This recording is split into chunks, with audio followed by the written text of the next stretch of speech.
Welcome to another episode of My Weird Prompts, an AI-generated podcast featuring the random prompts of Daniel Rosehill as answered by a revolving cast of friendly AI characters. Join us for deep dives into AI, technology, and whatever other random thing Daniel finds fascinating today. Subscribe on Spotify or your favorite podcatcher. Now, today's episode. This episode was generated using artificial intelligence. Please verify facts. Hey Herman and Corin. So we've been chatting in recent episodes about the brewing conflict in the Middle East between Israel and Iran, and about how the latest is that Donald Trump has said that the Iranians have 15 days to be reasonable, or something very bad is going to happen. That's the latest. And meanwhile, the US buildup, which is the biggest buildup of US military assets since 2003 in the Middle East, is continuing. And the flight trackers are busily watching as these planes go back and forth to the Middle East and being moved into the Middle East CENTCOM region, or staging close to it. We talked about the Iranian ballistic missile arsenal because even though it's not maybe the most lightweight topic to broach, it's very important insofar as that this is the threat that Israelis have been living under for the past number of years, including me. And we talked about the dreaded possibility of nuclear war, as to which of these might be potentially used to carry nuclear warheads. And a much more obscure topic, if we talk about Israel, is the Israeli ballistic missile capability. It's obscure because, unlike the Iranian capability, it's actually never been used. I'm talking about the Jericho ballistic missile that Israel has. And also, its existence, at least, I think, has been confirmed by Israel, if I'm not mistaken. It's not officially denied. But something that is officially denied is Israel's nuclear capability, if it exists. Israel has maintained what's often called a policy of nuclear opacity, or nuclear ambiguity.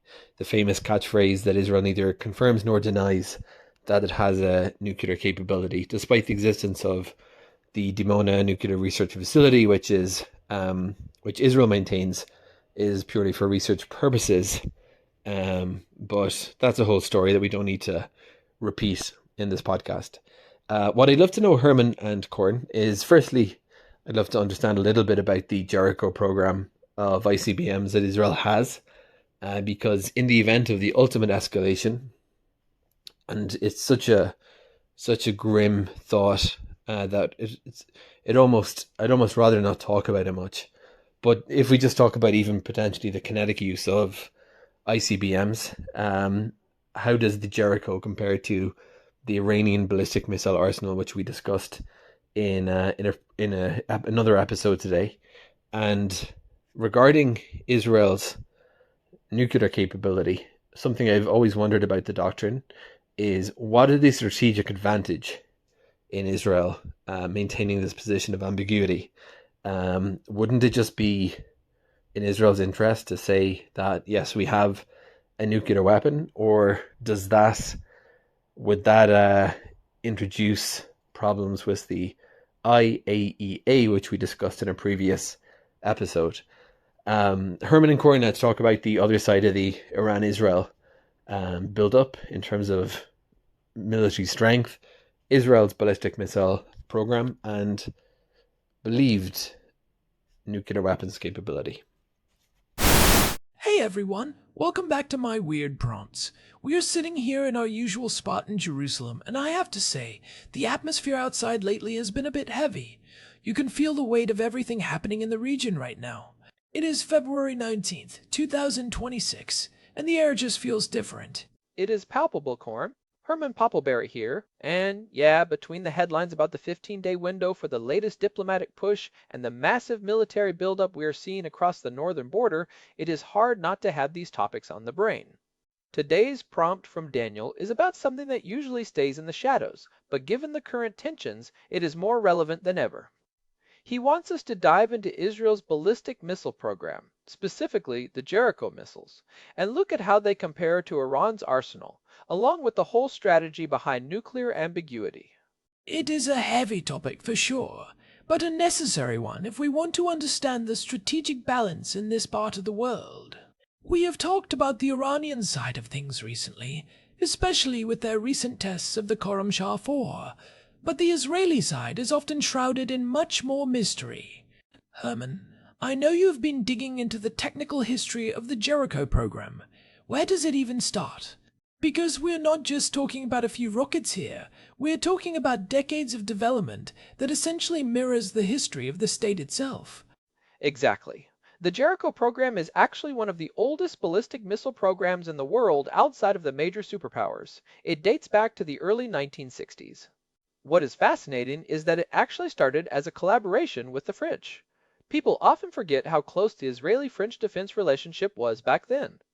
The French company Dassault helped develop the first iteration, the Jericho I, which was based on their MD-620 design. It was a short-range missile, maybe 500 kilometers, meant for regional deterrence. But after the 1967 war and the subsequent arms embargoes imposed by Charles de Gaulle, Israel realized it couldn't rely on outside partners for its most critical strategic assets. So they took it in-house. That seems to be a recurring theme in Israeli defense history. If you can't buy it, or if the person selling it might stop, you build it yourself.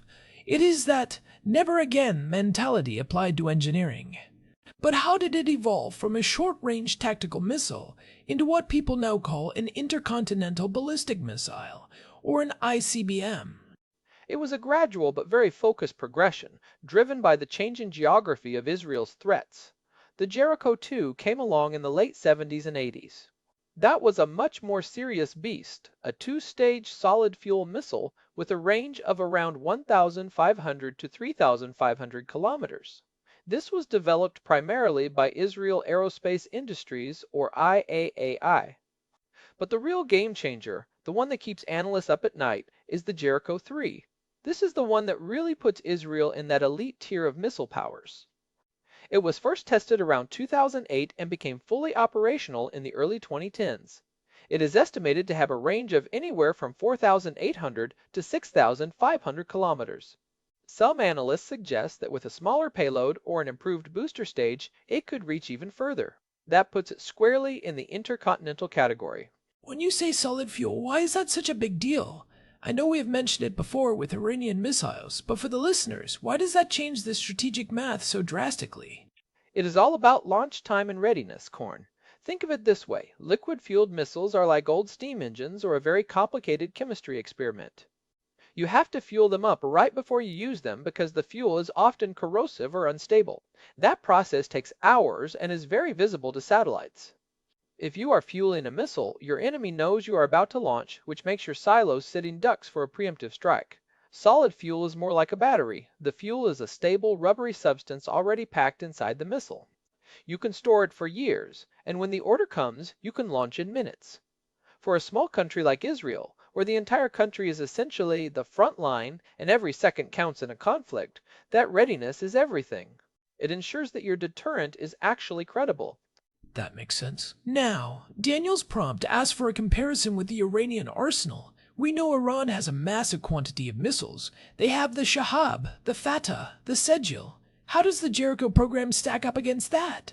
Is it a matter of quality versus quantity, or is there more to it? That is exactly the right way to look at it. Iran has arguably the largest and most diverse missile force in the Middle East. They have invested heavily in sheer numbers and a variety of delivery systems, from short-range drones to medium-range ballistic missiles like the Khyber.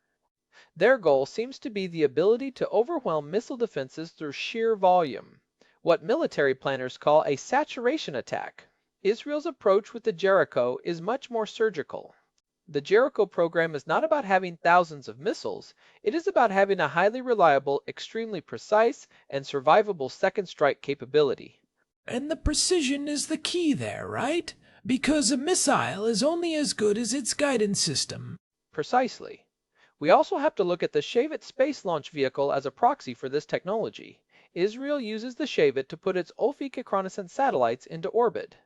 Most experts agree that the Shavit is essentially a modified Jericho missile. The fact that Israel can reliably launch satellites into a retrograde orbit, which means they launch to the west, against the Earth's rotation, proves a level of guidance and propulsion technology that is incredibly sophisticated.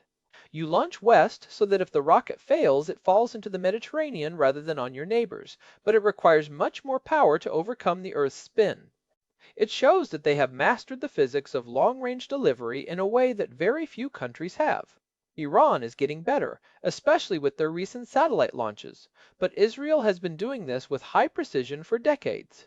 So while Iran is building a massive fleet of various classes, Israel has built a very high-tech, long-range spear. But let's get to the elephant in the room, which Daniel brought up.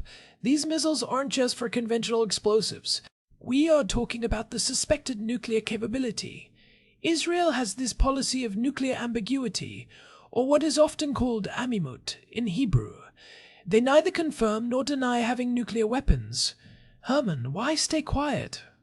If you have them, wouldn't telling the world be a better deterrent? That is the great paradox of nuclear strategy. You would think that shouting it from the rooftops would be the ultimate stay-away sign. But for Israel, ambiguity has served a very specific set of strategic goals for over 50 years. It is a masterpiece of diplomatic tightrope walking. First, it avoids a direct regional arms race. If Israel officially declared itself a nuclear power, it would put immense pressure on countries like Egypt, Saudi Arabia, or Turkey to start their own programs immediately to maintain prestige and balance. By staying ambiguous, Israel gives its neighbors a bit of a diplomatic out. They can say, well, we don't know for sure, so we don't have to ruin our economies building our own nukes yet. It is like a strategic polite fiction. Everyone knows, but because it isn't official, nobody has to react in a way that escalates the situation to a point of no return. It keeps the nuclear threshold from being crossed publicly. Exactly. And the second big reason is the relationship with the United States. The United States has a lot of laws on the books, like the Symington Amendment, regarding nuclear proliferation and foreign aid. If Israel were a declared nuclear state that hadn't signed the Non-Proliferation Treaty, or the NPT, it would make it much harder for Washington to provide the level of military aid and diplomatic cover that it currently does. Ambiguity allows the United States to maintain a policy of don't ask, don't tell, which keeps the alliance smooth and avoids triggering domestic legal battles in Congress.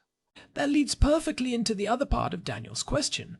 What about the International Atomic Energy Agency, the IAEA? We hear about them all the time in relation to Iran, because Iran is a signatory to the NPT and has to let inspectors in. Israel isn't a member of the NPT, right? Correct. Israel is one of the few countries, along with India, Pakistan, and South Sudan, that never signed the NPT. North Korea signed it, but then withdrew. Because Israel isn't a signatory, it has no legal obligation under that treaty to allow IAEA inspectors into its nuclear facilities, like the Negev Nuclear Research Center near Dimona. If Israel were to officially confirm its status, the international pressure to join the NPT and open up Dimona to full inspections would become overwhelming. It would be a diplomatic nightmare. And I imagine opening Dimona is the last thing the Israeli defense establishment wants. They have spent 60 years keeping that place under wraps. It would be a total loss of strategic autonomy. Once the inspectors are in, you lose the mystery. And in deterrence, mystery is a force multiplier. If an adversary doesn't know exactly how many warheads you have, estimates range from 80 to as many as 400, or where they are, or what their yield is, they have to assume the worst case scenario. That uncertainty makes the cost of an attack much harder for them to calculate. If you tell them you have exactly 100 warheads, they can start building a defense system designed to stop exactly 100 warheads. If they don't know, they are paralyzed by the what if. So, if we look at the pros and cons of officially confirming it, it seems like the cons are pretty heavy. But is there any scenario where confirming it would actually be in Israel's interest? I mean, we are in 2026 now. The world is changing. Iran's program is much further along than it was a decade ago. They are essentially a threshold state now. Does the old policy of amimut still hold up in this new reality? That is the big debate in Israeli think tanks right now. Some argue that as Iran approaches the threshold of being a nuclear state, the era of ambiguity should end. The argument is that a clear, declared doctrine of mutually assured destruction, or MAD, would be more stable than the current shadow game.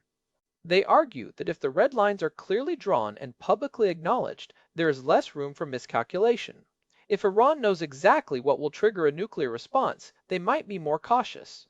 It is the transition from vague deterrence to explicit deterrence. But isn't there a risk that it just makes the region even more of a powder keg?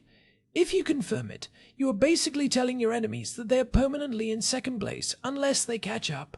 It could trigger the very arms race you were trying to avoid. That is the counter-argument, and it is the one that currently wins the day. Most experts still believe that the benefits of ambiguity outweigh the benefits of disclosure. If you declare you lose your diplomatic shield, you trigger a massive push for sanctions from the international community, even if the United States tries to block them, and you potentially alienate your regional partners who are part of the Abraham Accords. Those countries can tolerate a quiet nuclear Israel, but a loud, declared nuclear Israel might be too much for their domestic publics to handle. It would force them to take a stand they don't want to take. It is a delicate balance. I was reading about the Samson option recently. It is this term used to describe Israel's supposed last resort strategy. The idea is that if the state is truly facing total destruction, they would use everything in the arsenal. It is named after the biblical figure who brought the temple down on himself and his enemies. It is a pretty grim concept, but it highlights just how deep the existential fear goes here. It is the ultimate deterrent. It is the wall of fire strategy, and that is where the Jericho III comes back in. If you have a missile that can reach thousands of kilometers, you aren't just deterring your immediate neighbors. You are sending a message to anyone in the wider world who might consider an existential threat to the country. It provides what military planners call a second strike capability. Even if the country were hit first, those missiles, potentially hidden in hardened silos or on mobile launchers, would still be able to respond. It ensures that any victory over Israel would be a Pyrrhic one at best. It is fascinating to think about how much of this rests on things we can't see. We live here in Jerusalem. We see the Iron Dome interceptors during escalations. We see the planes overhead. But the most powerful part of the defense is the part that is never supposed to be used and is barely even talked about. It is the ghost in the machine. And that is the brilliance of it from a strategic perspective. It is a weapon of the mind as much as it is a weapon of physics. The Jericho program and the nuclear program exist to make sure they never have to be used. The moment they are used, the entire strategy has failed. It is a massive investment in a tool whose only successful outcome is staying in its silo forever. Let's talk a bit more about the technical side of the Iranian comparison. Daniel asked about the arsenals. We mentioned precision, but what about the sheer variety? Iran has been showing off these hypersonic missiles lately, or at least they claim they are hypersonic, like the Fatah II. Does Israel have an answer to that, or is the Jericho program headed in a different direction? Israel's answer to the hypersonic threat is actually more on the defensive side with the Arrow 4 and other advanced interceptors they are developing with the United States. But on the offensive side, the Jericho program is incredibly refined. When people talk about Iranian missiles, they often talk about the circular air probable, or CEP, which is basically the measure of how close a missile gets to its target. For a long time, Iranian missiles had a very high CEP, meaning they weren't very accurate. They have improved that significantly, but Israel's guidance systems, rooted in their high-tech industry and their experience with satellite launches, are still widely considered to be generations ahead. So it is the difference between a sledgehammer and a scalpel. If you have a scalpel, you don't need 1,000 of them. Exactly. And the scalpel is much more effective when you are talking about strategic deterrence. You don't need 1,000 missiles if the 10 you launch are guaranteed to hit exactly what you want them to hit. Furthermore, there is the issue of survivability. Israel has invested heavily in hardening its launch sites. There are reports of massive underground complexes that can withstand a nuclear hit and still launch a counterstrike. Iran has their missile cities, underground as well, but the level of automation and rapid response in the Israeli system is thought to be much higher. I want to go back to the IAAA for a second. If Israel were to confirm its status, how would that actually change the day-to-day work of the agency? Would they even be able to monitor a country that has been secret for so long? I mean, we are talking about decades of unmonitored production of fissile material. It would be a nightmare for the IAEA. Look at how much trouble they have with Iran, where they have had some level of access for years. With Israel, they would be starting from zero. They would have to try and account for all the plutonium and highly enriched uranium produced since the 1960s. They would have to verify warhead counts, inspect delivery systems, and check for hidden facilities. It would take years, if not decades, to get a clear picture. And frankly, the IAEA doesn't have the enforcement power to do much if a country simply refuses to cooperate. Their main power is reporting to the United Nations Security Council. And we know how the Security Council goes when it comes to this region. It is usually a stalemate. Usually a lot of debate and a lot of vetoes. So for the IAEA, the current situation is actually somewhat easier to manage in a weird way. They don't have to worry about Israel because Israel isn't in the treaty. They can focus all their energy on the countries that are in the treaty and might be breaking the rules. If Israel joined, it would break the IAEA's budget and their diplomatic bandwidth. That is a very cynical but probably accurate way to look at it. It is like the teacher focusing on the kid who signed the permission slip but is acting out, while the kid who never signed the slip is just sitting in the back of the room doing whatever he wants, but technically he isn't in the class. That is a perfect analogy, Korn. Israel is the kid who never signed the permission slip to be in the non-proliferation class. And as long as they don't cause a scene that forces the teacher to acknowledge them, the teacher is happy to look the other way. So, looking forward, do you see any cracks in this policy of ambiguity? We have seen some Israeli politicians over the years occasionally make slips of the tongue. I remember back in the 90s and 2000s, there were a few instances. Does that erode the policy over time, or is it just noise? There have been several moments. Back in 2006, Ehud Olmert, who was prime minister at the time, mentioned Israel in the same breath as other nuclear powers during an interview in Germany. People jumped on it, but the government quickly walked it back. More recently, in the heat of the current conflict in 2024 and 25, we have seen some of the more firebrand politicians make comments that imply the use of everything we have. But the defense establishment, the people at the Ministry of Defense and I who actually control the keys, so to speak, are incredibly disciplined. They know that the moment the ambiguity is gone, a huge amount of Israel's strategic flexibility goes with it. It seems like the silence is a form of strength. It is a way of saying, we are so confident in our position that we don't even need to brag about it. It is also about preventing a domestic political circus. If the program were public, it would be subject to budget debates in the Knesset, public oversight, and political infighting. Can you imagine the debates over how many billions should be spent on Jericho IV versus healthcare? By keeping it in the shadows, it stays under the control of a very small, very professional group of people who aren't worried about the next election cycle. It is one of the few things in this country that is truly above politics. That is a really important point. In a democracy as vibrant and sometimes chaotic as Israel's, having your most important strategic asset shielded from the political fray is a huge advantage. It allows for long-term planning that spans decades, not just 4-year terms. It really is. Now, Daniel also asked about the strategic advantages of this policy. Beyond what we have discussed, there is also the element of psychological warfare. By not knowing exactly what Israel is capable of, adversaries often overestimate it. That overestimation can prevent them from taking risks that they might otherwise take if they knew the exact limits of Israel's power. It creates a buffer of fear. It is the monster in the closet. The one you can't see is always scarier than the one you can. If you see the monster and realize it is only 6 feet tall, you might think you can take it. If you only see the shadow, you assume it is 20 feet tall. Exactly. And for a country the size of New Jersey, being the monster in the closet is a pretty good way to survive in a very tough neighborhood.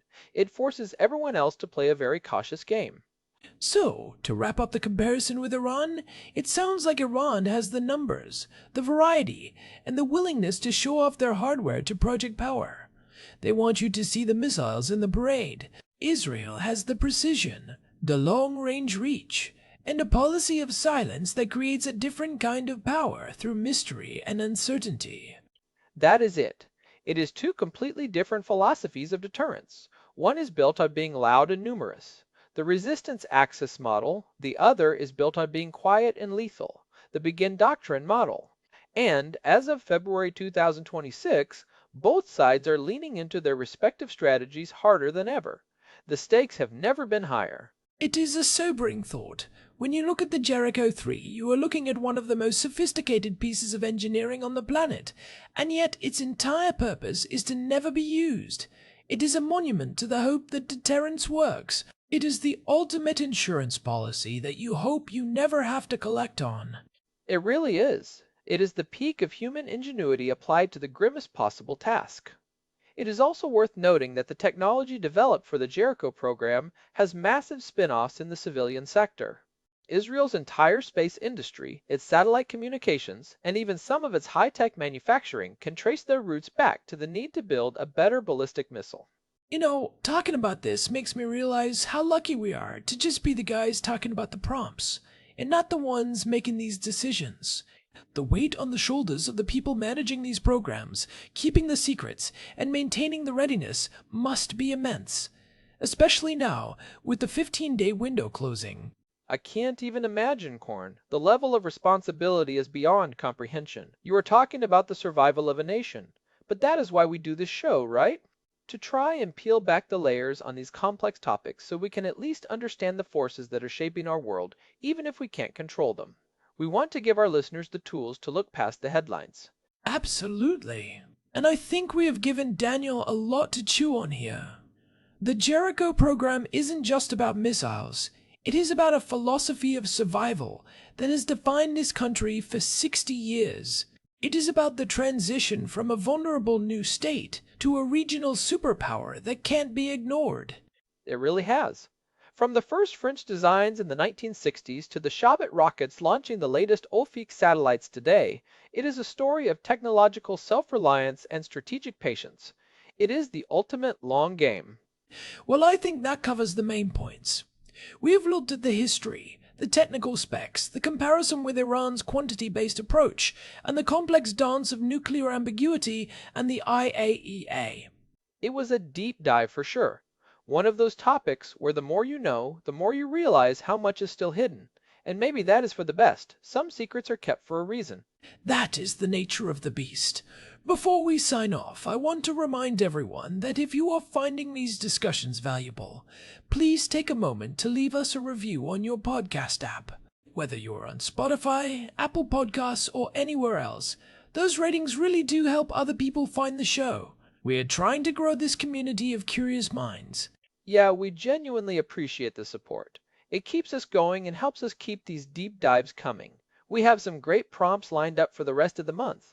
And, of course, you can always find more information, the full archive of all 707 episodes, and a contact form at our website, myweirdprompts.com.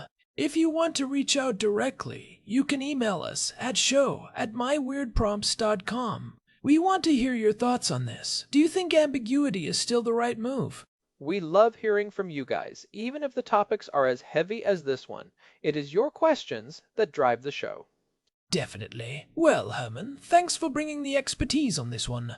I feel like I have a much clearer picture of the strategic landscape now, even if it is a bit more daunting than I thought. My pleasure, Korn. It is always good to dig into the details with you. Knowledge is the best defense against anxiety, I always say. All right, everyone. Thanks for listening to My Weird Prompts. We will be back soon with another prompt. Until then, stay curious and stay safe. Goodbye, everyone. Stay vigilant. This episode was generated using Gemini Flash 3. Text-to-speech engine was Chatterbox.